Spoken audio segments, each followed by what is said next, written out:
for those of y'all who don't know me, I am with APHIS Veterinary Services. Have been with VS for probably longer than I care to admit, and have spent a lot of that time in the trade arena, but have also worked with the emergency management group. I was the BSE point person at a very unfortunate period in time and moved on from that, and am now back again, primarily in the trade arena. And just as a side note, to acknowledge my colleague over here, Marty, my dad was an ag engineer at University of Arkansas for many years. Really? Yes. I'll look him up. Jim Ferguson, look him up. His legacy. Yes. I'm sure if there are books in our library. Yeah, so anyway, good things can come from engineers. So anyway, I'm going to talk a bit this afternoon about how we in APHIS are trying to do science-based decision-making and how we use regionalization and risk assessment as tools in our decision-making to guide our policies, primarily on the import side, but also on the export side. So as folks know, our import regulations are traditionally based around a couple of things, either preventing diseases that are not known to exist in the U.S., what we call the big ones, preventing those from coming in. And so our regulations specifically mention foot and mouth disease, rinderpest, CSF, ASF, SVD, AHS, high-path AI, and Newcastle disease. So if you look in Part 94 in our regs, these are the diseases that you're going to see listed in there. We also then will have controls based around diseases that we have programs for. So brucellosis, TB, pseudorabies, scrapie, and I threw BSE in here just because I didn't quite know where to put it. But you'll put TSEs because we do have import control measures for TSEs. So our approach on import, we will either recognize the animal health status of the country of origin, the region of origin for these types of diseases, or we can also recognize product mitigations. So if there's a process that will inactivate any of these, then we can recognize that process. So what is regionalization? I think probably most of y'all know. But we define regionalization as defining a subpopulation by means of geographical, political, or surveyed boundaries. So it could be an entire country, it could be part of a country, parts of several contiguous countries, a group of contiguous countries, wide variety. We also tend to use region and zone sort of interchangeably. So if you hear talk about zoning, it's really the same concept here. And what do we mean by risk assessment? Risk assessment really is one piece of an overall risk analysis process. And when we are doing risk assessments, we try and follow this process, which is recognized as the OIE standard, where we'll do an entry assessment. What's the possibility of whatever agent coming in through whatever we're looking at? An exposure assessment. What's the possibility of, once that agent is in, its exposure to our domestic livestock population? Consequence assessment. What is the consequence of that type of exposure? And then an overall risk estimation, adding up all of those. So how do we use these, either the regionalization, zoning approach, and risk assessment? Primarily, we're using these to evaluate the disease status of foreign regions. This is probably what you guys are all most familiar with as to how we go through this process.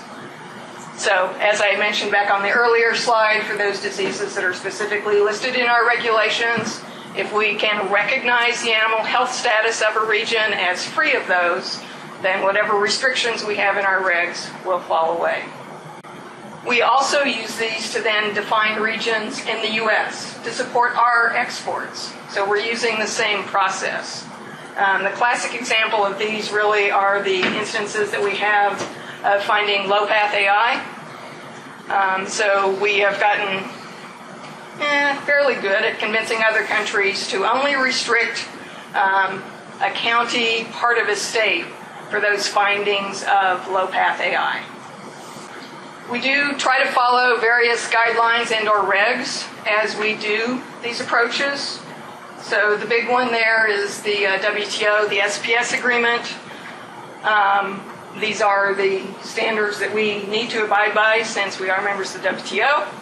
And the SPS agreement actually lists a couple of principles there that we reference, one of which is just doing a risk assessment. You should base your control measures on a risk assessment or on a science basis of risk. Also, you should have the capability to recognize regions, to recognize smaller things in a country as appropriate. We also use the OIE guidelines.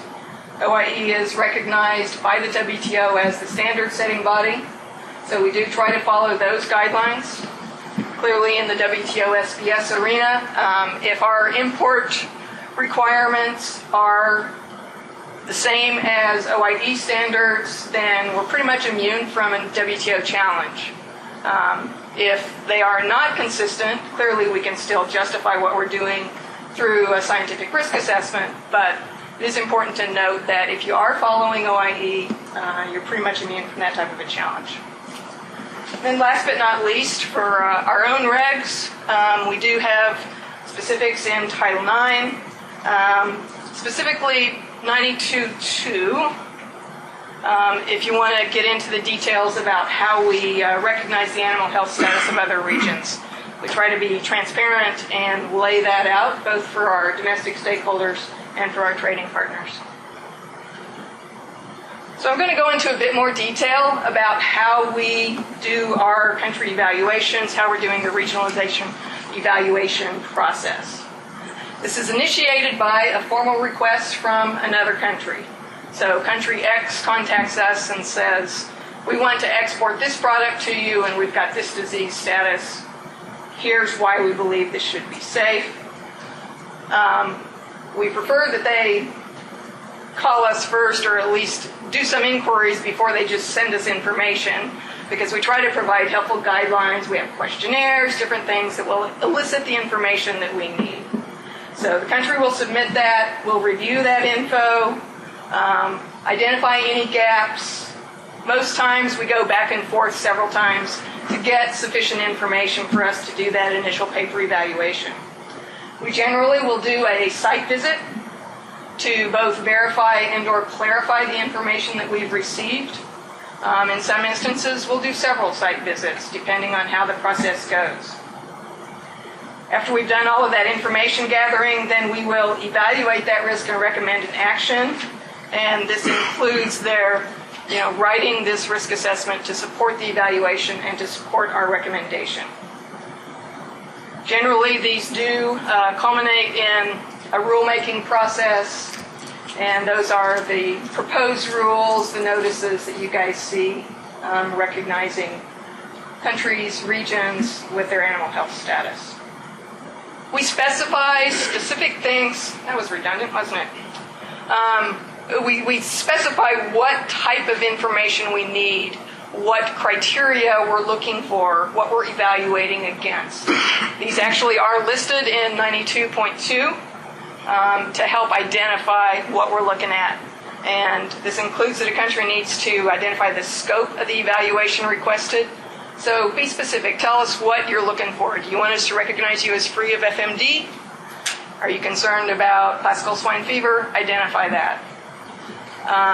Describe the control and oversight of the region, disease history, vaccination practices, livestock demographics and traceability, epidemiologic separation from potential sources of infection, surveillance for the agent or disease, diagnostic lab capabilities, and emergency preparedness and response. So we'll go through a bit more info on each of these. So in the scope of the evaluation, it's not only tell us what you're looking for, but then help describe that. So if you're defining a region, give us a description, give us a map, tell us how you've done that.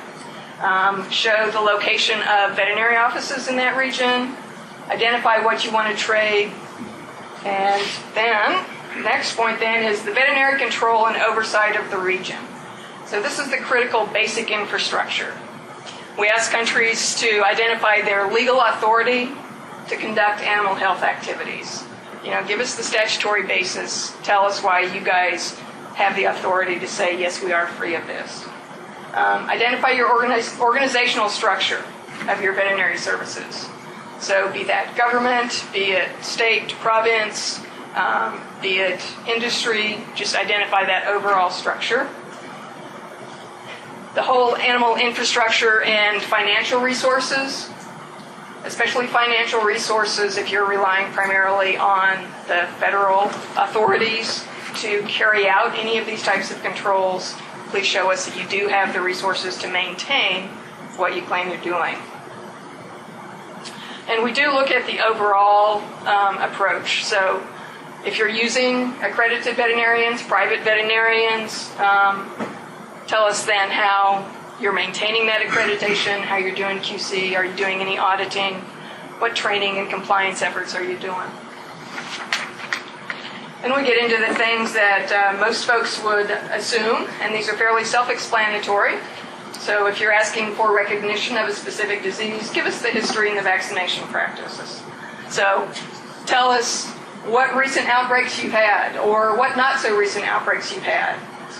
If you've done a control program, please tell us how you did that. Describe that control program, describe your timeline, describe how you did any investigations and any controls in there. If you had earlier controls, please include those, so precursor programs. Any current practices, so if you aren't seeing clinical signs of disease but you're maintaining vaccination practices, please give us that information. So source and type of vaccine, schedule, target population, what type of vaccine coverage are you getting, do you think you're getting? How do you control that vaccine usage? Can anybody use it? Is it only federal veterinarians who can use it? How do you document that? That's the type of info that we're looking for. How do you distinguish vaccinated from non-vaccinated animals? And then any other type of considerations, especially around vaccine masking clinical signs. Another key point in our evaluations is the livestock demographics and traceability.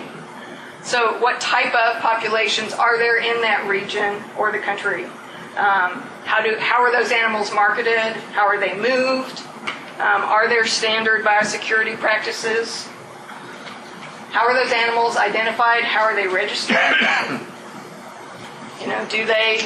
Are they tagged as they're moved? And if so, how are those records maintained? Which clearly leads us into the next big point, which is epidemiologic separation from potential sources of infection. So you could have a disease-free area, but your neighbor next door is not quite so clean. So what is the status of your neighbors?